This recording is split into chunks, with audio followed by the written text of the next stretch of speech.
Hello everyone and welcome to our channel, MooTechie.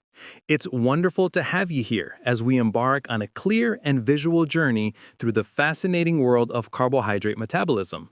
Get ready for a clean, visual-heavy overview of glycolysis, gluconeogenesis, and the pentose phosphate pathway. Now, let's dive right in and look at the big picture of carbohydrate metabolism. Here we see the overall map titled Carbohydrate Metabolism, Big Picture. We have major pathways listed: TCA or oxidative phosphorylation, mitochondria, gluconeogenesis, PPP, which stands for Pentose Phosphate Pathway, and glycolysis. The key points are: first, location. Glycolysis, PPP, and the first part of gluconeogenesis happen in the cytosol. The TCA cycle and oxidative phosphorylation happen in the mitochondria. These pathways are all interconnected. Glycolysis feeds into the TCA cycle, which connects to oxidative phosphorylation. The basic fuel flow is glucose goes in, enzymes act on it, and we get outputs like ATP, NADH, and NADPH. And a crucial note: gluconeogenesis reverses glycolysis, but it does so using unique bypass enzymes. It's not simply a straight reversal. Moving on to glycolysis, here's an overview. A large heading says cytosol location, reminding us this happens in the cell's fluid. We start with glucose. The process has two distinct phases. The investment phase uses 2 ATP. Then comes the payoff phase, which produces 4 ATP and 2 NADH. The key takeaways are: it's located in the cytosol and is a universal pathway found in all organisms. It has two phases: the investment phase, which uses ATP, and the payoff phase, which produces ATP and NADH. The net yield per glucose molecule is a gain of 2 ATP, 2 NADH, and 2 molecules of pyruvate. Under aerobic conditions, that pyruvate heads to the mitochondria for the TCA cycle. Under anaerobic conditions, pyruvate is converted to lactate by the enzyme lactate dehydrogenase. This step regenerates NAD+, which is absolutely essential to sustain glycolysis when oxygen is absent. Let's zoom into the glycolysis investment phase, covering steps 1 through 5. The slide shows a simplified diagram. We begin with glucose. An arrow points down to a molecule labeled glucose 6P. Another arrow leads to fructose 6P. Then, using ATP, we get to fructose 1,6-bisphosphate. This splits into two 3-carbon molecules: dihydroxyacetone phosphate, or DHAP, and glyceraldehyde 3-phosphate, or GAP. The diagram uses icons: a lock symbol next to ATP used investment, a key icon for key enzymes, and a lightning bolt for irreversible steps. Now we explore the glycolysis payoff phase, steps 6 through 10. This slide is more schematic. It shows that 2 molecules of glyceraldehyde 3-phosphate, or GAP, from the previous phase entering this payoff phase. Through a series of steps involving enzymes and energy changes, these are eventually converted into 2 molecules of pyruvate.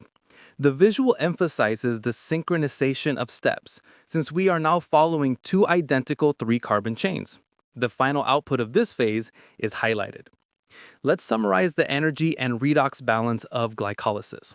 We see 2 large positive numbers, a +2 next to ATP and a +2 next to NADH, labeled net energy gain and reducing equivalence, respectively.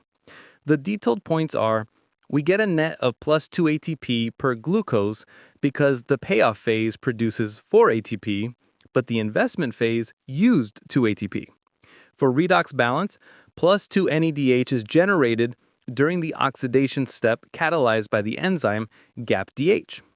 Under aerobic conditions, this NADH is shuttled to the mitochondria and can ultimately lead to the production of about 5 more ATP via the electron transport chain.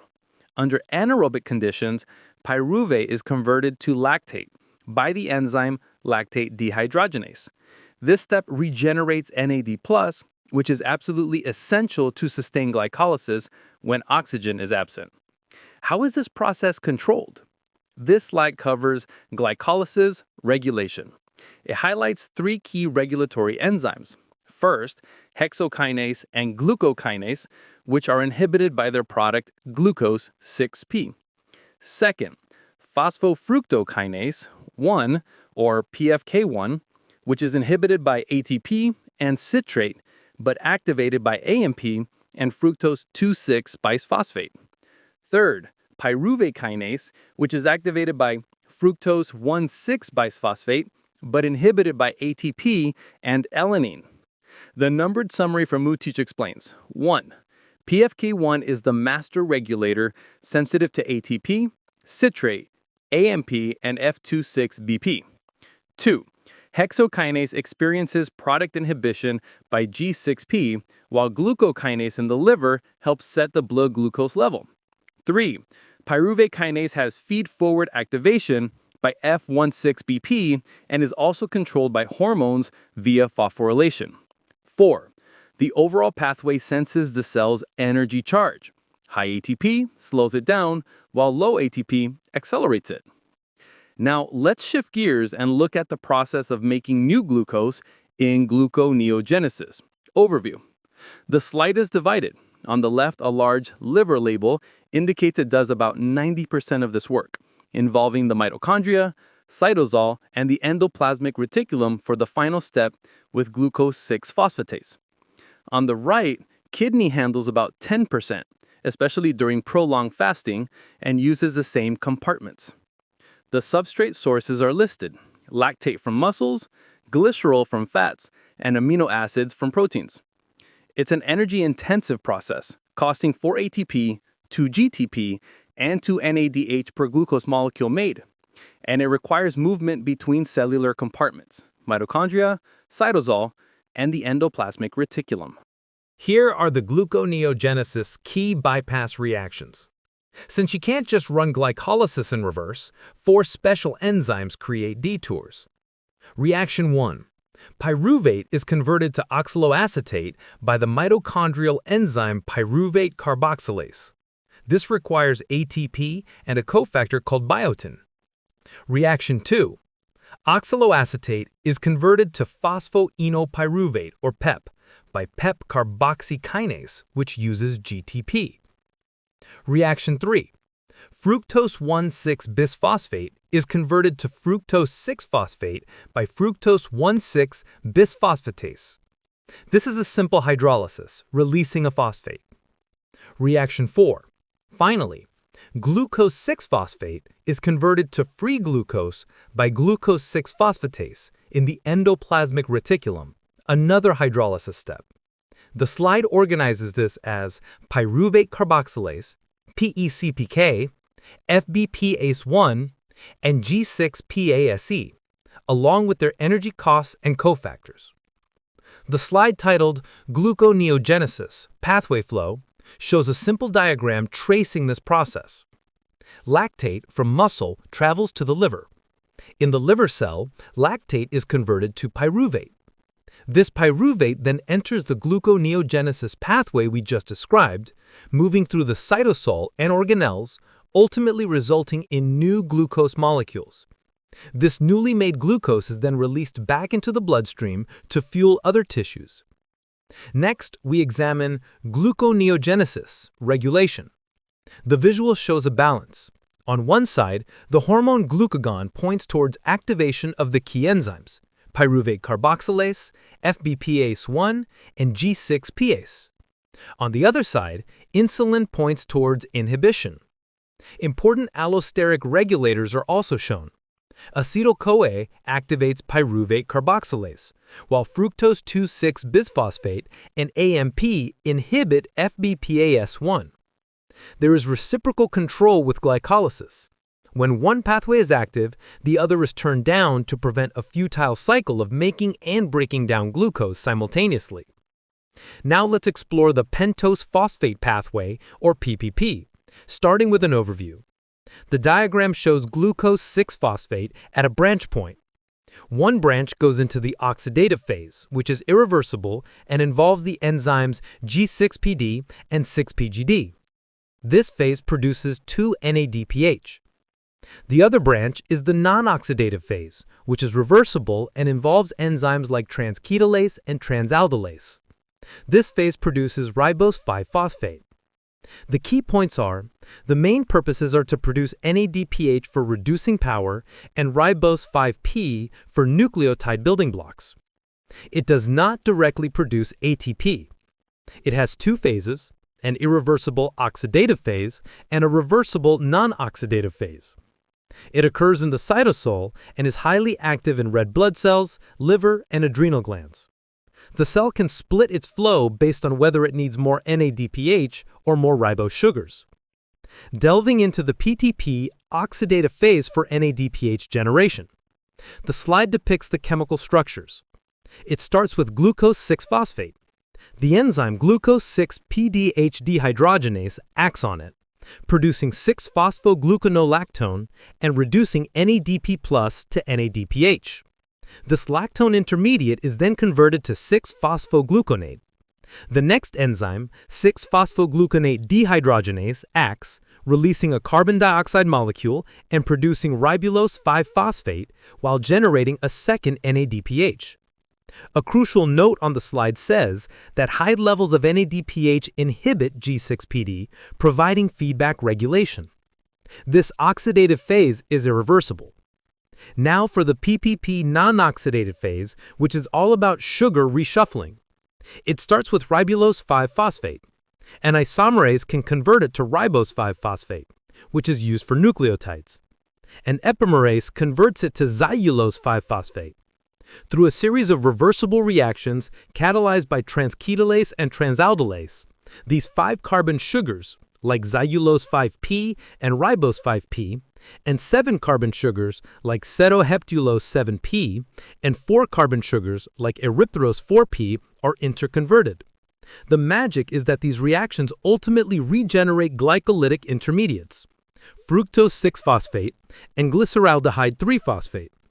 The slide emphasizes that all these reactions are reversible, allowing the PPP and glycolysis to feed into each other based on whether the cell needs nucleotides or energy. This brings us to the beautiful PPP integration with glycolysis. A central icon labeled PPP, or Pentose Phosphate Pathway, is connected to several other processes. An arrow to nucleotide synthesis shows it as the source of ribose 5-P. Arrows to fatty acid synthesis and cholesterol synthesis show it as a major NADPH donor. An arrow to antioxidant defense shows NADPH is used to keep glutathione in its reduced active form. And a two-way arrow with glycolysis shows that the non-oxidative products F6P and GAP feed directly back into glycolysis. The summary points are: 1. NADPH is used for biosynthesis like making fatty acids and cholesterol. 2. NADPH maintains reduced glutathione for fighting oxidative stress. 3. The pathway switches modes based on the cell's NADP+ to NADPH ratio. 4. Ribose 5-P is the starting point for making PRPP, a key building block for DNA and RNA. Now let's connect this to real-world medicine with the clinical significance slide. First, G6PD deficiency. This is the most common enzyme deficiency worldwide. It impairs NADPH production in red blood cells. This leads to oxidative stress, causing hemolysis, which is the breakdown of red blood cells. Symptoms include jaundice, anemia, and an enlarged spleen. Second, the metformin mechanism. This first-line drug for type 2 diabetes activates the AMPK pathway. It inhibits hepatic gluconeogenesis, reducing the liver's glucose output, which lowers blood glucose levels. Third, pyruvate kinase deficiency. This is an autosomal recessive mutation that blocks step 10 of glycolysis. It reduces ATP production in red blood cells, leading to cell membrane damage and hemolytic anemia, with elevated bilirubin. Fourth, arsenic poisoning. Arsenic can replace phosphate in glycolysis intermediates, like those in the payoff phase. This disrupts ATP synthesis, causing a cellular energy crisis that can result in multi-organ failure and neurotoxicity. Let's bring it all together with a summary of key takeaways. We have 4 numbered sections. 1. Glycolysis. It's the cytosolic pathway from glucose to pyruvate, with a net yield of 2 ATP and 2 NADH. It's regulated by PFK1, hexokinase, and pyruvate kinase, and is the universal energy source for all cells. 2. Gluconeogenesis. It reverses glycolysis via 4 unique bypass enzymes: pyruvate carboxylase, PECPK, FBPAS1, and G6Pase. It costs 6 ATP equivalents per glucose and is vital for maintaining blood sugar during fasting. 3. The Pentose Phosphate Pathway. Its oxidative phase produces 2 NADPH for reducing power. Its non-oxidative phase makes ribose 5P for nucleotides. The key rate-limiting enzyme is G6PD. It produces no direct ATP but has reversible carbon flow back into glycolysis. 4. Metabolic regulation. Hormones like insulin promote glycolysis, while glucagon promotes gluconeogenesis.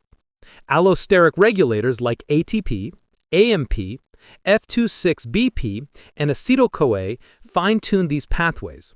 This coordination prevents futile cycling and aligns with the cell's energy and redox needs. And that concludes our visual tour. The final slide reads, MooTechie, thank you. We hope this journey through carbohydrate metabolism pathways has enhanced your understanding of biochemistry. Stay connected with MooTechie. It invites us to like, share, subscribe, and comment. The final message is, keep learning, keep exploring biochemistry with us. Thank you. See you in the next class.